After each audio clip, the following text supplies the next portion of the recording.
গাইয়া মাইয়া ফুলির কথা যাও ভুলি রে, এখন আমি ম্যাডাম ফুলি রে।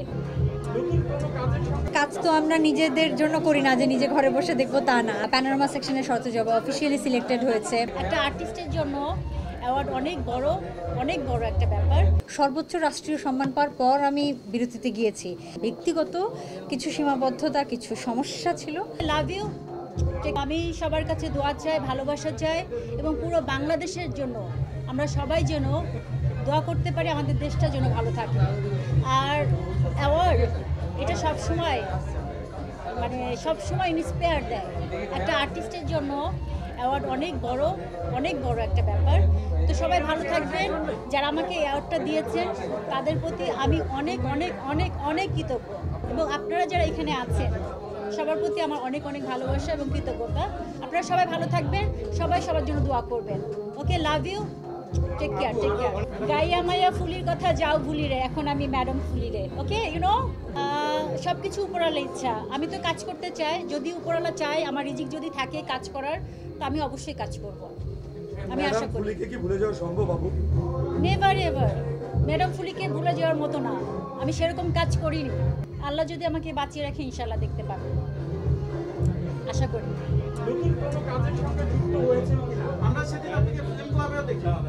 এখন পর্যন্ত না। লাইক কথা হচ্ছে, যদি ব্যাটে বলে মিলে যায় তাহলে আমি চেষ্টা করব করার জন্য। তোর ভালোবাসা পাচ্ছি, আমার ভক্ত দর্শকদের ভালোবাসা পাচ্ছি। আসলে কাজ তো আমরা নিজেদের জন্য করি না যে নিজে ঘরে বসে দেখবো তা না। আপনাদের জন্য করি, দর্শকদের জন্য করি। এবং শরতের জবা থেকে যে পরিমাণ ভালোবাসা আমি পেয়েছি, এই কৃতজ্ঞতা আমি কখনোই কোনোভাবে প্রকাশ করে শেষ করতে পারবো না। তো আলহামদুলিল্লাহ এখন পর্যন্ত খুব ভালো, এবং শরতের জবার জন্য এই পুরস্কারটি পেলাম পরিচালক হিসেবে প্রথমবার, গ্লোবাল স্টার অ্যাওয়ার্ড। ভীষণ ভালো লাগছে। যখন থেকে কাজ করি আমার কাজের সংখ্যা কিন্তু আমার জেনারেশনের কোয়ার্টিস্টদের তুলনায় সবসময়ই কম, কারণ আমি একটু প্রস্তুতি নিয়ে একটু সময় নিয়ে কাজ করতে পছন্দ করি। সুতরাং এখনও আমি শরতের জবা নিয়েই আসলে বেশ কিছুটা ব্যস্ত আছি। যেমন ঢাকা ইন্টারন্যাশনাল ফিল্ম ফেস্টিভ্যালে প্যানোরামা সেকশনে শরতের জবা অফিসিয়ালি সিলেক্টেড হয়েছে। আজকেও একটা স্ক্রিনিং ছিল শিল্পকলায়, দুদিন আগে স্ক্রিনিং ছিল আমাদের ন্যাশনাল মিউজিয়ামে। এগুলো নিয়েই আছি, শরতের জবা নিয়েই আছি। সো পরবর্তীতে কোন কাজটি করব এখনও আসলে বলতে পারছি না।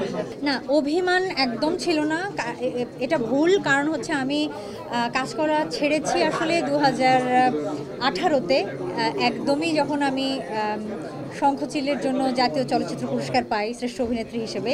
সুতরাং একদম সর্বোচ্চ রাষ্ট্রীয় সম্মান পাওয়ার পর আমি বিরতিতে গিয়েছি। অভিমানের এখানে কোনো জায়গাই নেই। আমার ব্যক্তিগত কিছু সীমাবদ্ধতা, কিছু সমস্যা ছিল, সেসব কারণেই আসলে এই বিরতিটা ছিল। বাট আলহামদুলিল্লাহ শরতের জবা দিয়ে ফিরেছি, আমি এখন অনেক খুশি।